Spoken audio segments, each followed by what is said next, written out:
Bueno, continuamos con nuestro estudio del Evangelio de Lucas, y vaya conmigo a Lucas capítulo 23. Yo creo que a más de alguno de los que estamos aquí, probablemente la mayoría, nos ha pasado en alguna oportunidad que vamos a algún lugar por una cosa en particular, ¿no? Y terminamos en otro lugar por otro asunto muy distinto, ¿no? Podemos contar un montón de anécdotas. Yo me recuerdo de un amigo, ¿no? Un amigo que es pastor hoy día. Él, en su tiempo de seminario, fueron a hacer una gira, un viaje misionero a Chiloé, ¿no? Que eso es una isla bien al sur de Chile, con una cultura bien particular. Andrés creo que hizo un viaje con algunos, creo que fue María Emilia y algunos chicos de Montevideo, fueron allá a la isla de Chiloé, en el sur, hace años atrás. Y es un lugar muy católico, con mucho sincretismo, pero tiene una particularidad que allí, al haber tanta madera, tienen más de 100 años, incluso ya algunas van casi a los 150 años, iglesias de pura madera, ¿no? Y son monumentos históricos. Entonces se visitan como lugar turístico. Bueno, estaban en una ciudad, creo que es la ciudad de Castro, que es como la más grande, y hay una catedral, y está completamente hecha de madera, pilares, todo, recubierta de madera, todo de madera. Entonces fueron los estudiantes a ver este lugar. Y cuando estaban ahí adentro en la catedral, bueno, mi amigo un poco más curioso se fue a ver algunas cosas por allí. De repente alguien lo llama y le dice: joven, venga. Y lo llama, y él, que nunca dice que no a nada, y es curioso, va hasta allí, y de repente se da cuenta que le ponen algo en el hombro, le dice: ayúdenme un poquito. Y ya cuando se dio cuenta, era para cargar la Virgen, que la estaban llevando de un lugar a otro lugar. Así que el estudiante ahí del seminario, en medio de la catedral en esa ciudad, se vio cargando a la Virgen, y lo ven los compañeros, lo ve el director, y dice: ¿qué haces tú ahí? Bueno, además de la anécdota, la risa, pero él dice: fuimos al viaje misionero allá a compartir acerca de Cristo y terminé cargando a la Virgen ahí en la catedral. Pero a veces nos pasa que vamos a un lugar por una cosa y terminamos haciendo otra por la que no fuimos ahí y que queda para el anecdotario, ¿verdad? Bueno, hoy día vamos a ver una historia más profunda que simplemente una anécdota, de quienes estaban en Jerusalén por una razón, estaban allí por una razón, y cómo el encuentro con la cruz de Cristo, y obviamente con Cristo allí, pero muchas personas se encontraron con Cristo, pero ahora con Cristo con la cruz. Y cómo esto termina en otro lugar, en otro asunto muy distinto, y cómo eso termina transformando sus propias historias, ¿no? Entonces, vimos la semana pasada lo que muestra la cruz, ¿se acuerdan? Y lo vimos en panorama. Cómo podemos ver allí lo pecaminoso del pecado, cómo podemos ver allí lo terrible del juicio de Dios sobre el pecado, pero al mismo tiempo podemos ver allí a un gran Salvador y el increíble amor de Dios por medio de Cristo. Pero hoy quiero que podamos ver al menos dos personajes, dos historias de cómo el encuentro con Cristo, pero con Cristo allí en la cruz, o incluso con la cruz de Cristo, y cómo eso impactó sus vidas de tal manera que hasta el día de hoy nosotros podemos recordar y aprender lecciones aquí de cómo Cristo sigue transformando y puede transformar la vida de las personas, y cómo lo hizo con estas dos historias. Así que vamos al texto, al mismo texto que estuvimos la semana pasada. Hoy nos vamos a fijar en estos personajes en particular, y que está en Lucas capítulo 23, del verso 26 al verso 43. Yo voy a leer allí Lucas 23, del verso 26 al verso 43. Yo voy a dar lectura allí en la versión NBI. Dice así: cuando se lo llevaban, echaron mano de un tal Simón de Cirene, que volvía del campo, y le cargaron la cruz para que la llevara detrás de Jesús. Lo seguía mucha gente del pueblo, incluso mujeres que se agolpaban, que se golpeaban el pecho, lamentándose por él. Jesús se volvió hacia ellas y les dijo: hijas de Jerusalén, no lloren por mí, lloren más bien por ustedes y por sus hijos. Miren, va a llegar el tiempo en que se dirá: dichosas las estériles que nunca dieron a luz ni amamantaron. Entonces dirán a las montañas: caigan sobre nosotros, y a las colinas: cúbrannos. Porque si esto se hace cuando el árbol está verde, ¿qué nos sucederá cuando esté seco? También llevaban con él a otros 2, ambos criminales, para ser ejecutados. Cuando llegaron al lugar llamado La Calavera, lo crucificaron allí junto con los criminales, uno a la derecha y otro a su izquierda. Padre, dijo Jesús, perdónalos porque no saben lo que hacen. Mientras tanto echaban suertes para repartirse entre sí la ropa de Jesús. Y el pueblo y la gente, por su parte, se quedó allí observando, y aún los gobernantes estaban burlándose de él. Salvó a otros, decían, que se salve a sí mismo, si es el Cristo de Dios, el escogido. También los soldados se acercaron para burlarse de él. Le ofrecieron vinagre y dijeron: si eres el rey de los judíos, sálvate a ti mismo. Resulta que había sobre él un letrero que decía: este es el rey de los judíos.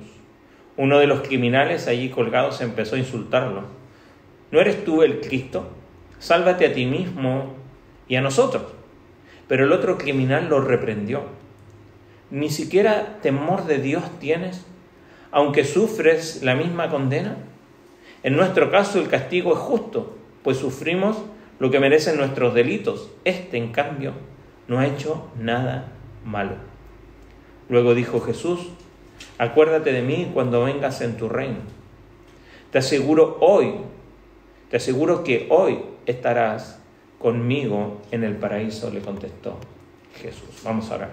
Señor, háblanos por medio de esta porción y este relato, y poder ver las lecciones que tienes tú para nosotros en esta mañana. Te lo rogamos en nombre de Jesús. Amén. Como vimos aquí, el primer personaje que nos encontramos es a este hombre llamado Simón de Cirene. Cirene es un lugar, ¿no?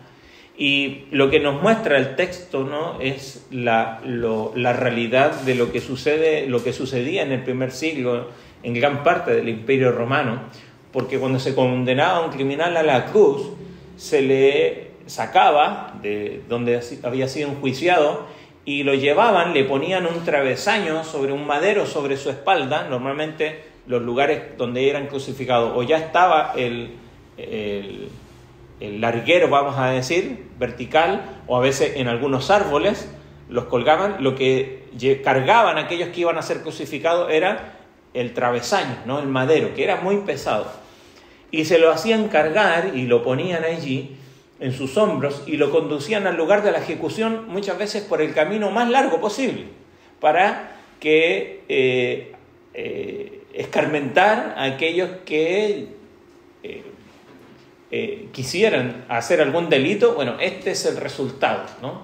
Entonces lo llevaban por un lugar, ¿no?, y iban soldados allí, y al principio Jesús iba llevando la cruz. Si nosotros vemos en Juan capítulo 19, no lo busque, yo se lo leo, pero Juan 19, verso 17, Juan dice que: y él, cargando su cruz, salió al lugar llamado de la Calavera, y en hebreo Gólgota, y allí le crucificaron. Quien consigna esta historia de Simón es Lucas, ¿no? Recordamos que Lucas hace una investigación, ¿verdad?, de los hechos. Juan, como testigo ocular, está en el lugar de la crucifixión. El resto de los discípulos están todos dispersos, y Lucas investiga, ¿no?, con aquellos que fueron testigos oculares, y nos consigna esta historia. Pero vemos que Cristo está llevando la cruz, pero se ve sin duda con lo que había sufrido, faltándole fuerzas ya para seguir avanzando, no podía seguir adelante.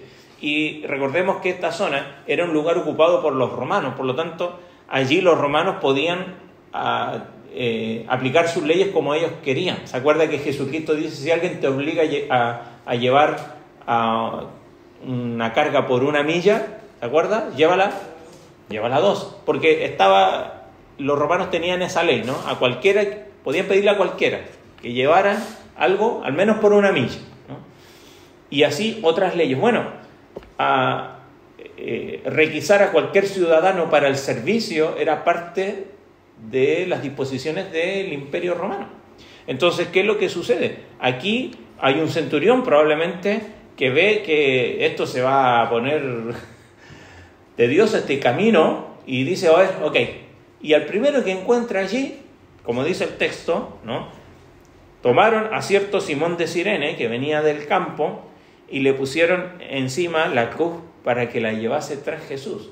Ahora pensemos un momento.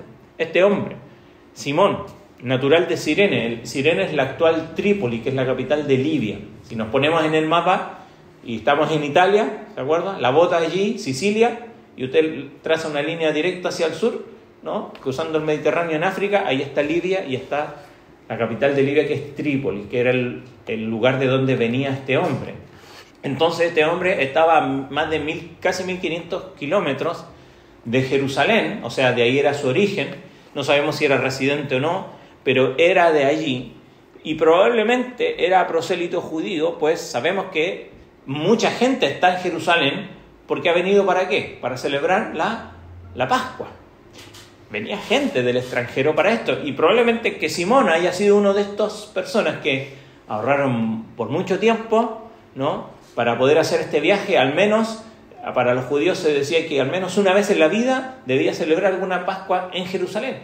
Entonces él hizo este esfuerzo. Imagínense, hoy día recorrer 1500 kilómetros es difícil. Imagínense en ese tiempo, los días, quizás semanas que le llevó hacer este viaje, lo costoso que era llegar allí, conseguir un lugar, estar allí para la fiesta de la Pascua, en fin, todo lo que, como dijimos al principio. Él iba por eso, lo más probable, lo más seguro es que él iba por esta razón a Jerusalén. Y cuando está allí, se encuentra con algo que no esperaba, ¿verdad? Obviamente va a celebrar la Pascua, aquí podemos simplemente especular, imaginar lo que está sucediendo. Ve una multitud en medio de la ciudad y dice, ¿qué es lo que pasa aquí? ¿Será parte de la fiesta? Porque nunca probablemente había estado allí. Y si era residente, al menos se acerca a este tumulto y dice, ¿qué es lo que sucede aquí? Y de pronto le dicen, ¿sabes qué? Tienes que cargar este madero de este hombre. Ahora imaginémonos, no sé cómo se siente usted cuando se frustra porque algo que usted organizó no sucede como usted lo organizó. Nos vamos a un lugar y esperamos no sé, vamos a ir, a mí me gustan los museos, vamos a ir a un museo y resulta que llegamos, vimos en internet que atendían de tal hora y nos ha pasado, ¿verdad, chicos? Llegamos y está cerrado. ¿Y ahora qué hacemos? Y uno, simplemente con eso ya uno se frustra. Ahora, imaginemos a este hombre que estaba ahí por una razón muy particular y de pronto tiene que empezar a cargar un gran tronco, un gran madero allí. Además, en medio de todo lo que está allí sucediendo.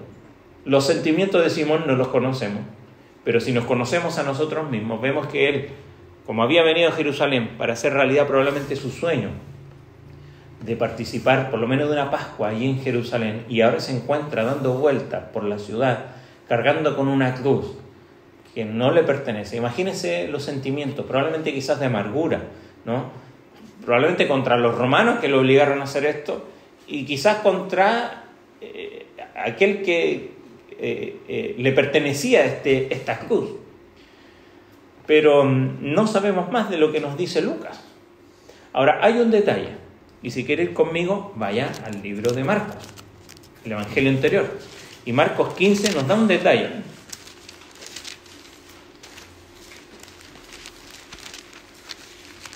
Marcos 15, 21,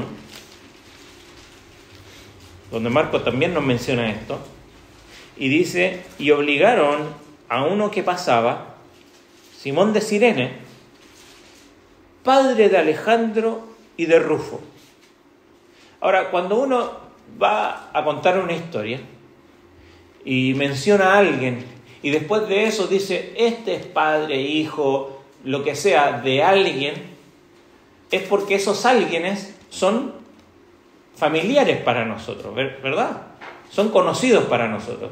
Si yo digo, ¿sabe qué? Vino a Felipe. ¿Quién es Felipe? No, es el padre de Francisco de María. Ah, sí, los conocemos, ¿verdad? A eso sí los conocemos. Y Marcos nos consigna esto. Lo más seguro es que Marcos haya escrito su evangelio para personas que estaban en Roma, o al menos había alguna cercanía con ellos. Entonces, Alejandro y Rufo, lo más seguro es que eran personas conocidas para aquellos que están leyendo por primera vez el Evangelio de Marcos. Entonces, esto nos está señalando una cosa, que estas personas, al menos Alejandro y Rufo, eran conocidos de la comunidad a la que Marcos le dedica su Evangelio, que es la iglesia ahí en Roma. Ahora, si vamos a la carta a los romanos, o sea, la carta que Pablo le escribe a los hermanos de la ciudad de Roma, en el último capítulo de Romanos capítulo 16, Pablo escribe allí en sus saludos finales, ¿no? Siempre menciona a mucha gente y manda saludos, ¿no? Y en el verso 13 dice: saludad a Rufo, escogido en el Señor, y a su madre y mía. O sea, que ha sido también como una madre para mí, es la idea allí. Entonces, de vuelta vemos que en la comunidad de Roma hay alguien que se llama Rufo, que es conocido para la comunidad allí, y que Pablo le está mandando un saludo. Allí la iglesia de Roma había un tal Rufo, un cristiano, que era tan notable que podía considerarse ahí, como dice, uno de los escogidos de Dios, y que tenía una madre a la cual Pablo la quería tanto que la podía llamar también ella es mi madre, ¿no? Como una madre para mí. Entonces, es posible que este Rufo fuera hijo, ¿no? Fuera el hijo de Simón de Cirene, y que esta madre fuera la mujer, la esposa de Simón de Cirene, de quien sale mencionado aquí en nuestro Evangelio de Lucas. Así que es posible esta conexión que hay allí, ¿no? Pues que estén presentes los datos, es porque hay una relación, ¿no? De conocimiento de estos personajes. Y simplemente pensando en lo que podría haber sido. Pero pongámonos en este caso. Porque es posible que este hombre, que simplemente el Evangelio nos dice que cargó la cruz de Cristo y no nos dice nada más de él, pero podemos investigar y hacer conexiones, entrelazar datos y ver que este hombre llegó a ser el padre de estos dos, o al menos de este Rufo, ¿no? Que está mencionado allí en la comunidad de Roma. Como le dije, Trípoli está así en línea recta hacia Italia, Roma, ¿no? Y esa travesía de cruzar el Mediterráneo era muy común, ¿no? De que se asentaran muchas personas originarias de ahí, de África, en Roma.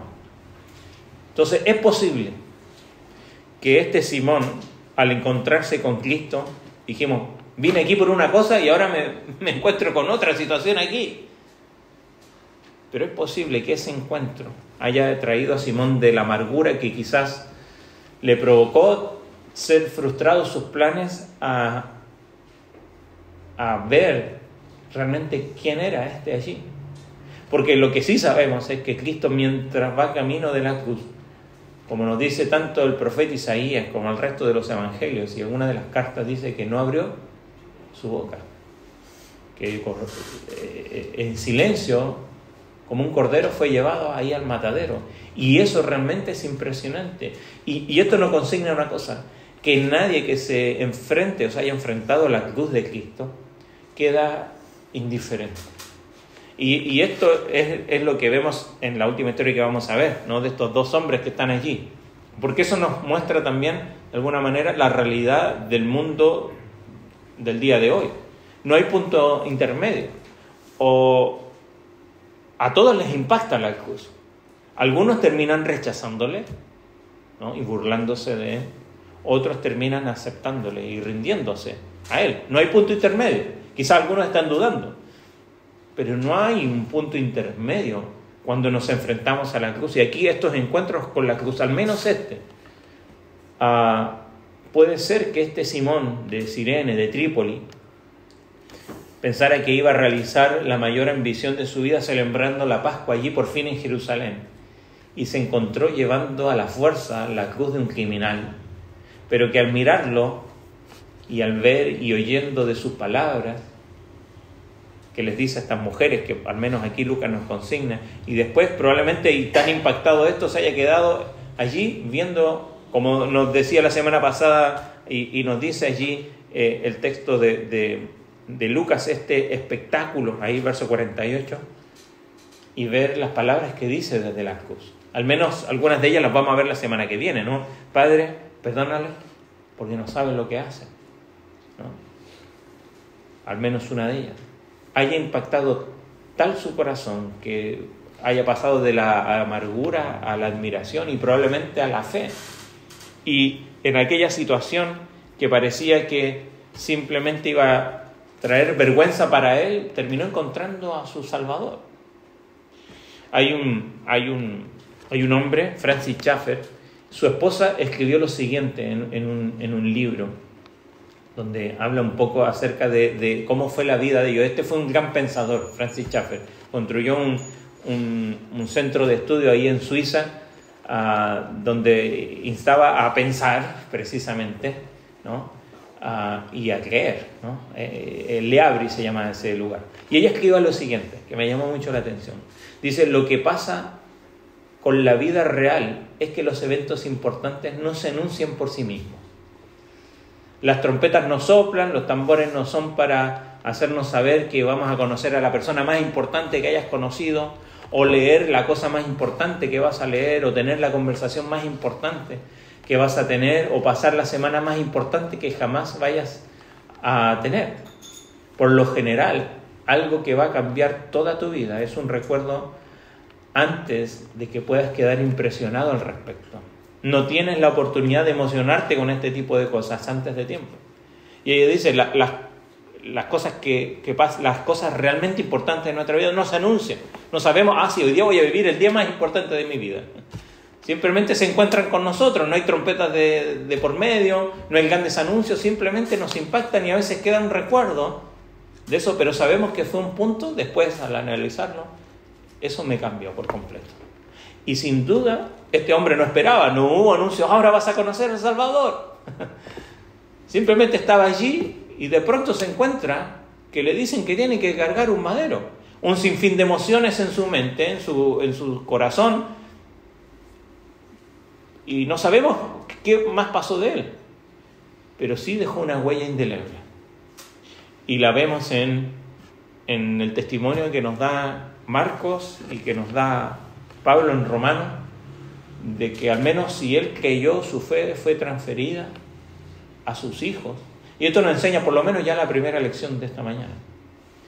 Porque él aprendió, una cosa, que la salvación es obra de Dios, ¿no? Pero que lo que él vivió, de alguna manera, lo transfirió a sus hijos de una manera que ellos también pudieron conocer el impacto que causó Cristo en su vida fue transferido a sus hijos, no por mero estudio, simplemente. Porque él probablemente allí no pudo llegar a conocer y a estudiar tanto acerca de Cristo, pero tuvo un encuentro con Jesús y su vida fue impactada de tal manera que esa gracia de Dios que él pudo conocer de manera personal y experimentalmente o experiencialmente fue modelando su vida, como muchas veces hablamos, ¿no? Tuvo una vida cruz-céntrica, ¿no? La cruz fue impactando su vida, porque lo hizo desde el primer momento, y afectó de tal manera que sus hijos también pudieron llegar a alcanzar esa misma salvación.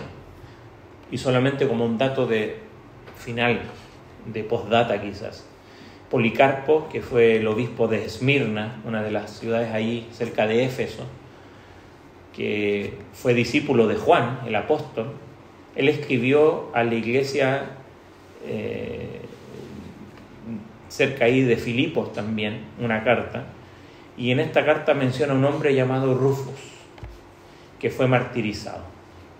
Probablemente, si lo menciona es porque este hombre era conocido de los creyentes. No es un nombre común, al menos para Roma en este tiempo. Entonces, vemos que la fe fue transferida, pero no por osmosis, sino realmente fue modelando de alguna manera la vida, en su vida, el impacto que tuvo la cruz en él, y que al menos podemos creer que esto también pasó a aquellos que venían después. Y esto es un desafío a aquellos que somos padres, ¿no?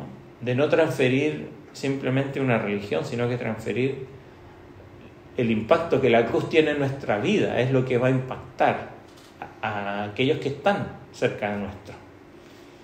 Pero también tenemos otra lección, que está al final, porque cuando llegamos al final del relato que acabamos de leer, nos encontramos al menos aquí con dos personajes muy contrastados, ¿verdad? Estos dos malhechores condenados juntamente con Cristo a ser crucificados. Y cuando leemos esta historia, recordamos esta historia, al menos nos viene una pregunta a la mente. ¿Fue real la conversión de esta persona?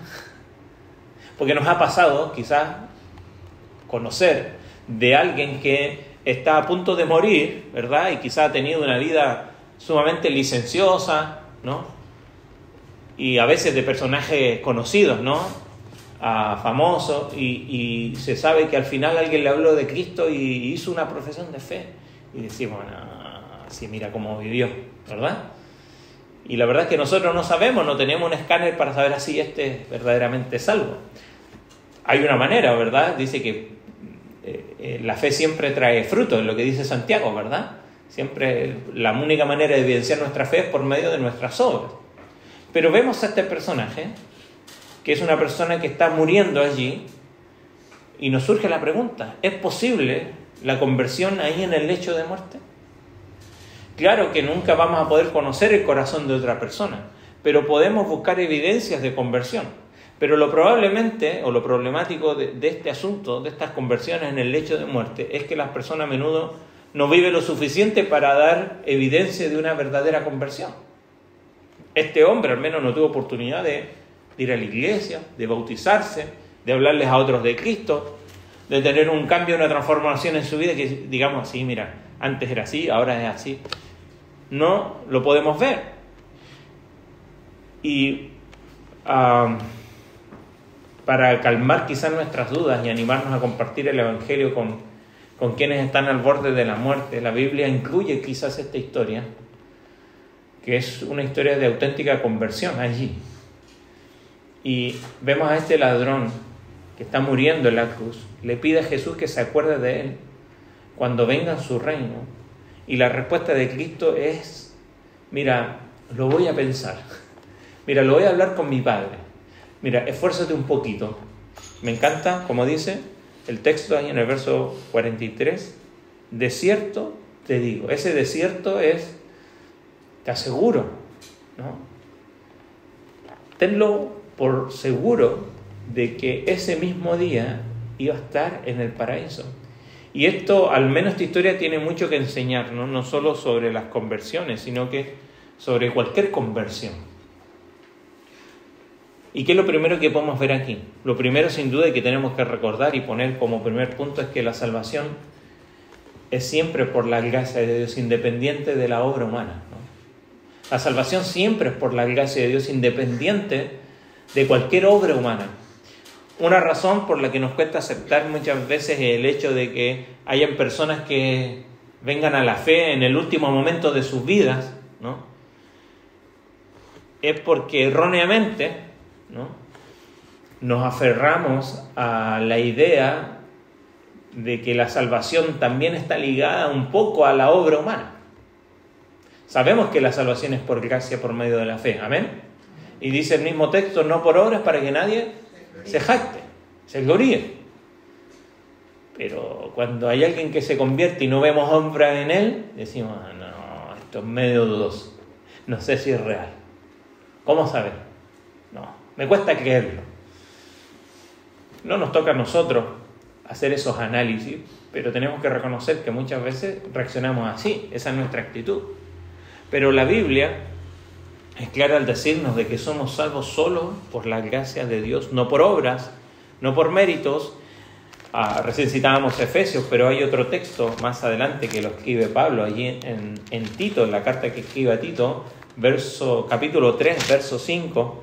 Él dice, nos salvó no por obras de justicia que nosotros hubiéramos hecho, sino por su misericordia, por el lavamiento de la regeneración y por la renovación en el Espíritu Santo.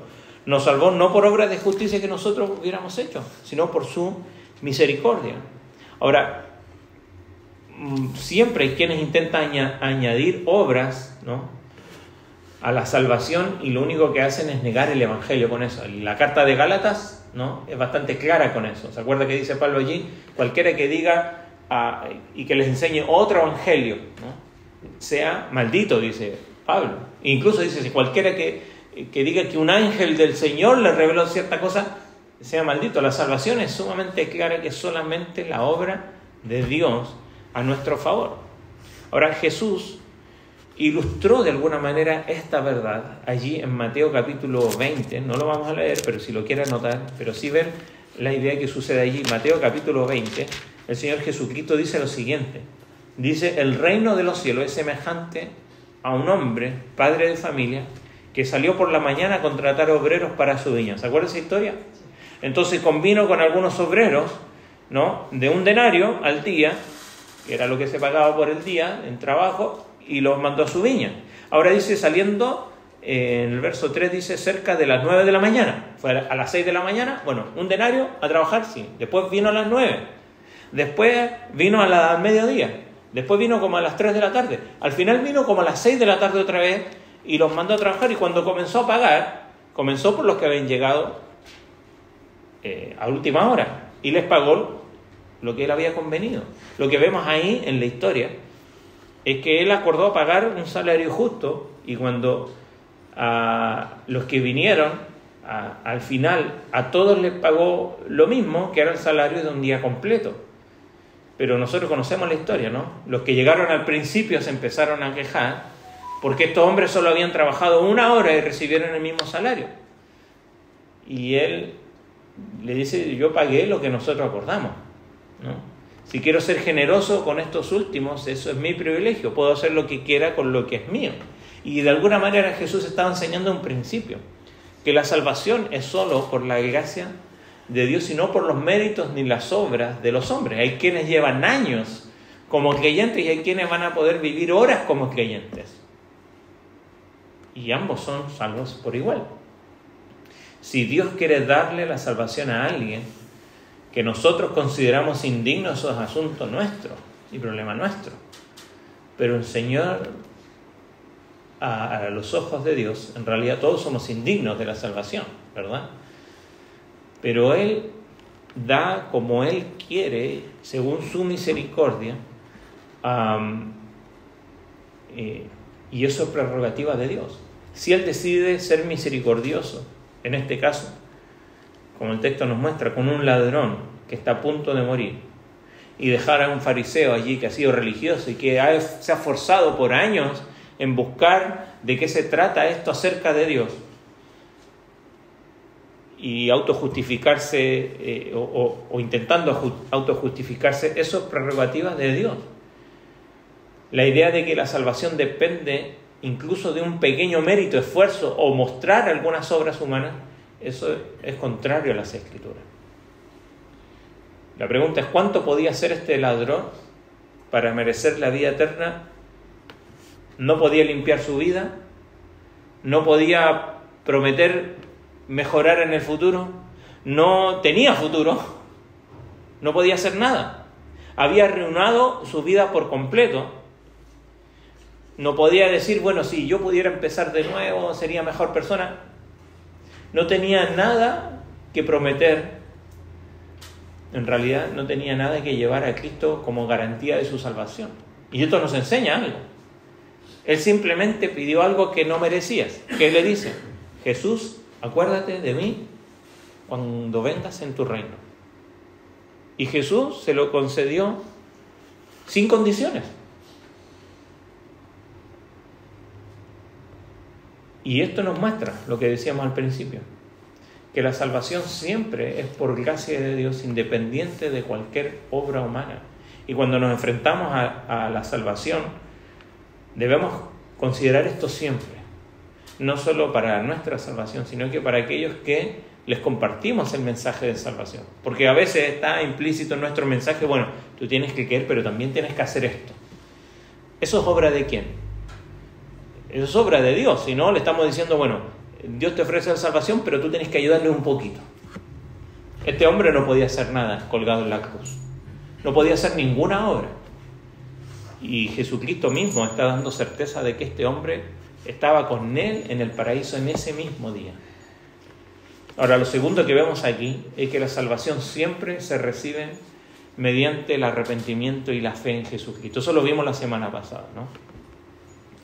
Y ambos criminales, mire,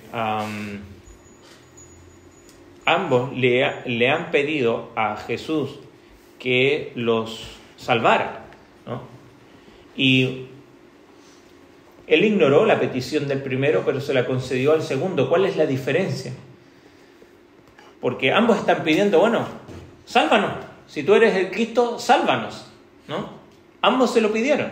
La diferencia es que el primer ladrón no pidió con arrepentimiento y fe. Es la actitud, ¿se da cuenta? De la manera en cómo se acercaron a Cristo. Ambos están pidiendo que Él los salve, ¿no? Verso 39. Si tú eres el Cristo, al final, uno de los malhechores les dice, si tú eres el Cristo, sálvate a ti mismo y a nosotros, ¿verdad? Está pidiendo salvación, ¿o no? Sí. Pero el otro está pidiéndolo con una actitud completamente diferente. Y sin duda eso nos marca, ¿no? Lo que decíamos recién, que la salvación siempre se recibe mediante el arrepentimiento y la fe. Las dos respuestas radicalmente diferentes nos muestran que no todos los que entran en contacto con Cristo responden favorablemente a Cristo. Este hombre estuvo en contacto con Cristo, uno de los ladrones. Como dijimos al principio, la cruz de Cristo no deja a nadie indiferente. Nadie queda en el medio. Pero hay quienes no responden favorablemente a la cruz. Algunos deciden endurecer su corazón por el mismo mensaje que a otros termina ablandando sus corazones. Y esto nos muestra, ¿no?, que la actitud frente a Cristo y a la cruz siempre debe ser de arrepentimiento. Ahora, cuando hablamos de arrepentimiento, ¿qué es lo que implica el arrepentimiento? Al menos algunas cosas. Dijimos que, mire, vaya conmigo a Mateo 27. Mateo 27, 44. Que es el otro relato de la cruz, que lo está dando Mateo. La gente decía, a otro salvó, a ver si se puede salvar a sí mismo. Verso 42. El 43 dice, confío en Dios, líbrele ahora si quiere, porque ha dicho, soy hijo de Dios. Lo mismo hacían, ¿quiénes? Los ladrones que estaban crucificados con él. Según lo que nos dice Mateo, Marcos dice algo similar. Afirman que al principio ambos ladrones están insultando a Jesús. Ambos le están injuriando. Solo Lucas nos menciona la conversión de uno de ellos. Y, por supuesto, al observar la conducta de Jesús en la cruz, probablemente al no ver que cuando recibe maldición no respondía con maldiciones, al recibir amenazas, ve que simplemente él dice, Padre, perdónalos porque no saben lo que hacen. Ver quizás ese encuentro con Juan, ver a este Jesús ahí orando, pidiendo perdón por los que lo perseguían. Este hombre, que al principio, a lo mismo que el otro, estaban injuriando a Jesús, comienza a ver su propio corazón en contraste con la inocencia. Por eso es que dice al final, mira, pero nosotros estamos acá porque lo merecemos, pero este nada hizo. Y una de las cosas que implica el arrepentimiento es reconocer la propia culpa, ¿no?, nuestra propia condición, pero también alejarnos de eso, ¿no?, del pecado. Una persona arrepentida deja de culpar a Dios y a los demás por sus problemas y admite su propia culpa y su pecado. Él dejó de burlarse de Jesús, como lo hacía al principio, y eso muestra un cambio de actitud, ¿no? Probablemente es como se ilustra aquí el arrepentimiento. Mientras que antes dice, el verso 40 de Lucas 23, dice, respondiendo el otro lo arrepintió, ni aún temes a Dios estando en la misma condenación. antes no temía a Dios, ni siquiera pensaba en su juicio, y ahora sí teme a Dios, sigue estando en el mismo lugar. Eso es arrepentimiento, reconocer tu pecado y alejarte de él, porque ahora temo a Dios. Entonces, uno de los pecados más difíciles de arrepentir es confiar. Lo mencionábamos creo que el miércoles. ¿Se acuerda la historia del hijo pródigo? ¿No? El hijo pródigo tiene arrepentimiento, ¿verdad? Dice, he pecado contra el cielo y contra ti, y va donde su padre, le dice lo mismo, hay un arrepentimiento allí. Pero vemos que el otro hijo viene y decimos, este también tiene que arrepentirse, porque él le dice, padre, yo he hecho todo lo bueno, siempre he estado aquí para ti, y mira cómo me tratas. Uno tenía que arrepentirse de sus malas obras, y otro tenía que arrepentirse de sus buenas obras, entre comillas, de su propia justicia, de su sentido de justicia. Y creo que allí es uno de los lugares donde más nos cuesta arrepentirnos. Porque así como debemos arrepentirnos de nuestros pecados y faltas, también debemos arrepentirnos de nuestro sentido de justicia, de creernos más buenos de lo que somos. Tenemos que llegar al punto que este ladrón también hizo, admitir que lo que merecemos con justicia es el juicio de Dios por mis pecados. Que es lo que dice él, nosotros merecemos estar aquí.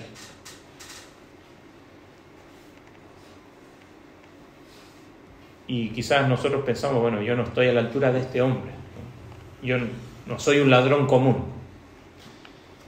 Y la verdad es que no somos mejor que este hombre. Somos igual de pecadores. Y lo único que trae esperanza para nosotros es tener la misma actitud que tuvo este hombre, ¿no? El arrepentimiento es una cara de la moneda. Pues dijimos que el arrepentimiento siempre tiene que ir acompañado de fe, ¿no?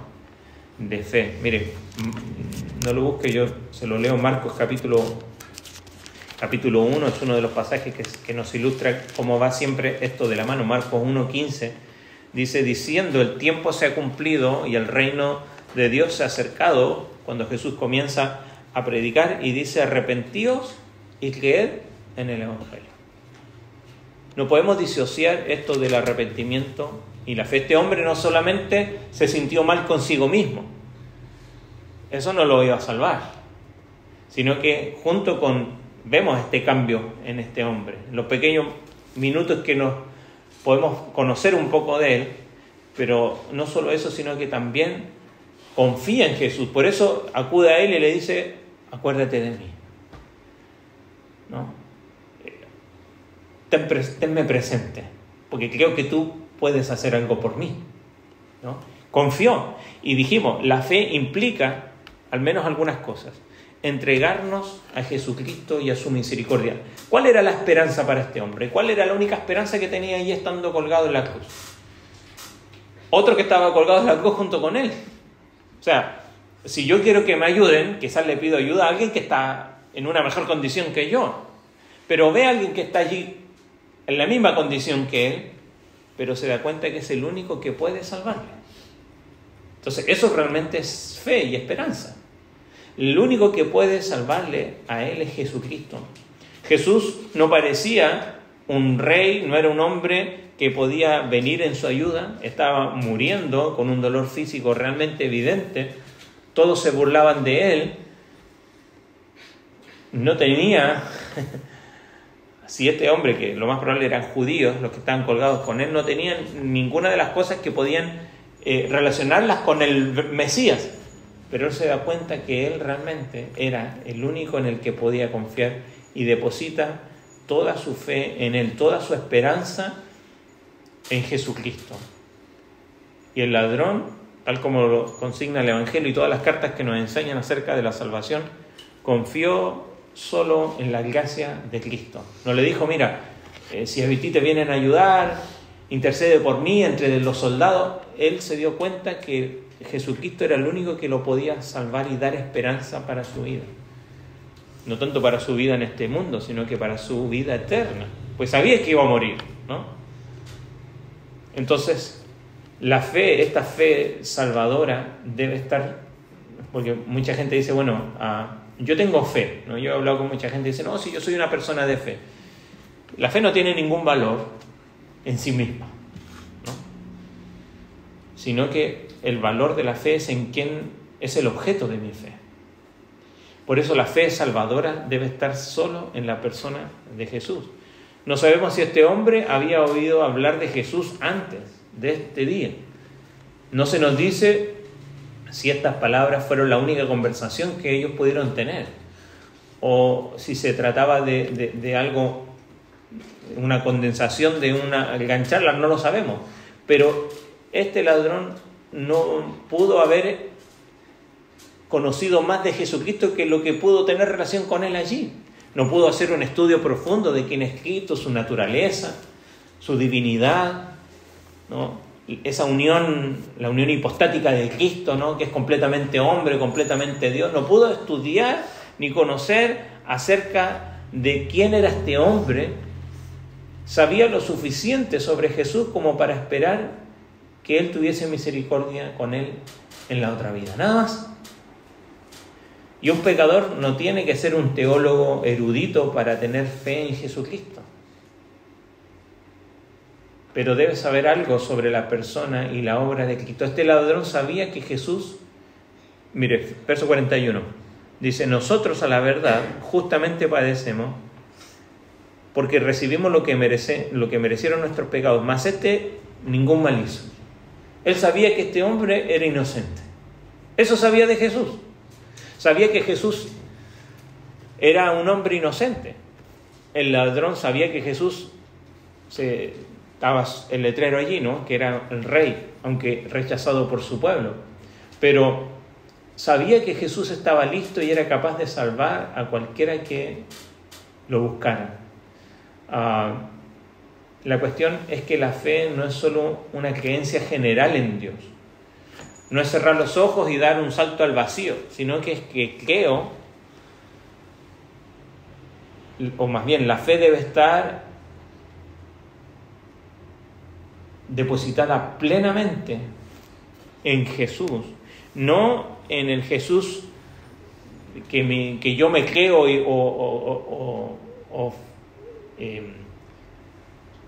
que yo me imagino, sino la fe debe estar en el Señor Jesucristo, quien se ofreció a sí mismo en lugar de cada uno de los pecadores.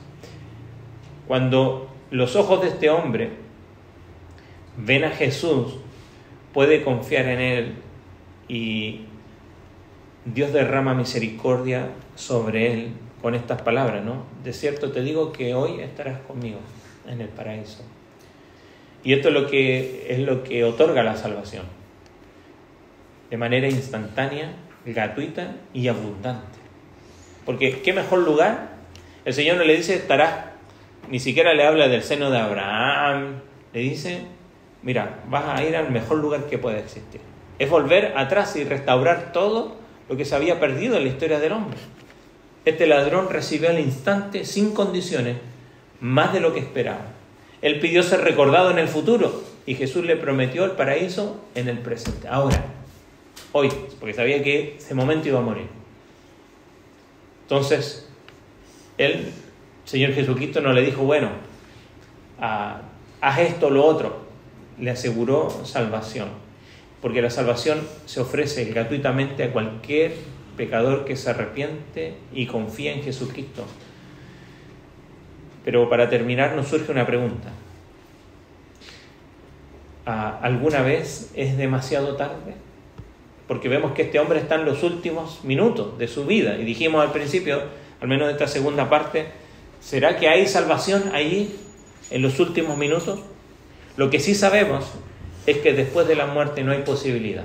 Hebreos 9:27 nos dice que está establecido para los hombres que mueran una sola vez, y después de esto, después de la muerte no hay oportunidad. Dios puede salvar incluso si tiene un historial como es este hombre. Obviamente en nuestra pecaminosidad surge otra pregunta, porque hay quienes piensan así: ¿por qué no planear una conversión cuando esté a punto de morir? Pero hay gente que ha pensado así, que ha escuchado el Evangelio una y otra vez y lo posterga, y lo posterga. y lo postergan. Y van pateando el balón, perdón el ejemplo, hacia adelante, ¿no? Y van postergando.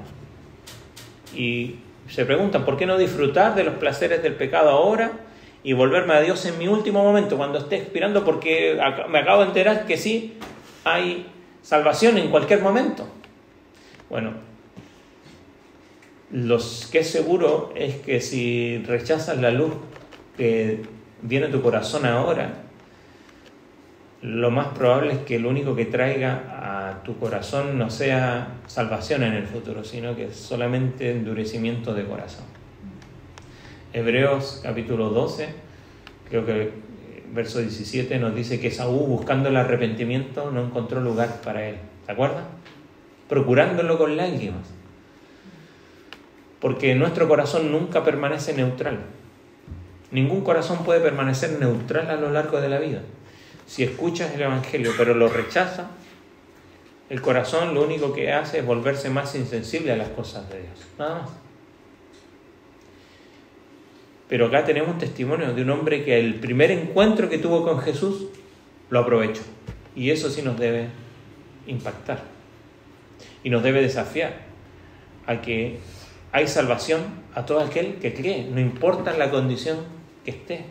Y esto nos debe motivar a nosotros a compartir el Evangelio, no examinando nosotros si las personas están en condiciones de creer o no. Si miramos a este hombre diríamos, ¿qué se va a salvar ese que está allí? Mira su historia, mira cómo está. Lo cierto es que todos estamos moribundos a menos que nos arrepintamos ahora y podamos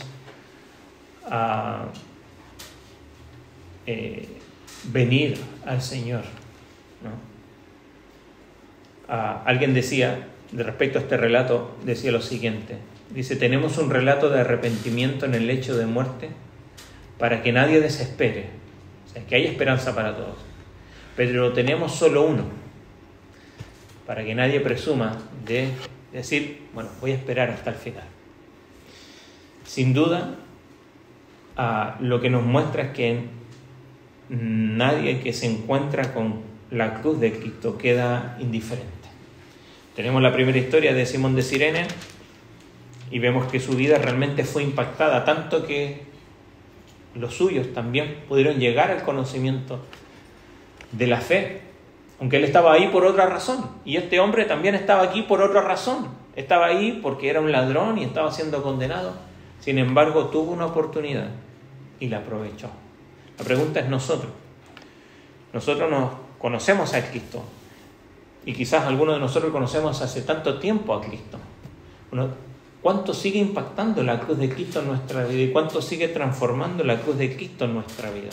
Vemos que acá al menos 2 encuentros de aquellos que sus vidas fueron completamente y radicalmente transformadas por la cruz. Uno tuvo tiempo para llegar a transmitirlo a los suyos. Otro tuvo el tiempo suficiente para al menos pedir por misericordia. Lo que sí es cierto es que respondieron adecuadamente a la cruz. Tú y yo, ¿cómo estamos respondiendo a la cruz de Cristo cada día en nuestra vida? ¿Estamos dando lugar, quizás aquellos que tenemos más tiempo, de qué manera estamos transmitiendo ese impacto de la cruz en nosotros, aquellos que están cercanos a nosotros? Este hombre, este último hombre, lo único que podía hacer era para él mismo, ¿no? Y quizás aún su testimonio allí, los que estaban escuchando, pudieron ver que hay alguien que aún estando en su condición pide por misericordia y su vida es transformada. Bueno, quizás impactó la vida de otro. Lo importante el tiempo que pudieron tener es si la cruz de Cristo ha impactado nuestra vida de tal manera que sigue impactando a otros nuestra vida. Quizás la reflexión que podemos sacar de estos 2 encuentros con la cruz. Vinieron o estaban allí por una razón muy particular, terminaron con otra situación, por otras razones, pero sin duda esas son las mejores, ¿no? Y en nuestra vida agradecemos porque nos hemos encontrado con Cristo. El desafío es Deja que ese encuentro con Cristo impacte tu vida de una manera tan profunda que aquellos que están a tu alrededor lo puedan notar y puedan ser impactados también por ese mismo testimonio. Amén. Vamos a ponernos en pie y vamos a orar para terminar.